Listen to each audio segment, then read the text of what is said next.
l'heure du journal de l'Afrique, soyez les bienvenus sur France 24. À la une ce soir, les autorités ivoiriennes sur le qui-vive après l'apparition du virus Ebola.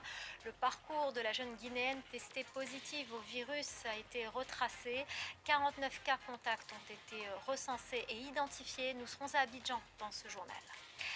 La situation sanitaire qui inquiète au Maroc, les cas de Covid-19 se multiplient et les hôpitaux sont saturés. Le Royaume a instauré un passeport sanitaire. La France a placé le Maroc et l'Algérie sur sa liste rouge. Les voyageurs non vaccinés en provenance de ces deux pays devront observer un isolement de 10 jours.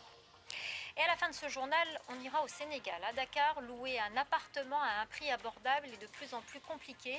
Pourtant, une loi a été votée en 2014 pour encadrer le prix des loyers. Mais vous allez le voir, elle est contournée par les bailleurs. Reportage de nos correspondants à suivre. Le virus Ebola qui préoccupe la Côte d'Ivoire. Les autorités ivoiriennes ont vite réagi après l'apparition d'un cas, une jeune Guinéenne qui était arrivée de son village vers la Côte d'Ivoire par la route. Après avoir retracé son parcours, les autorités sanitaires ont recensé 49 cas contacts, tous isolés. Anan Ferjani, notre correspondante à Abidjan, est avec nous. Anan, quel plan d'action concret est mis en place par les autorités pour éviter l'épidémie ?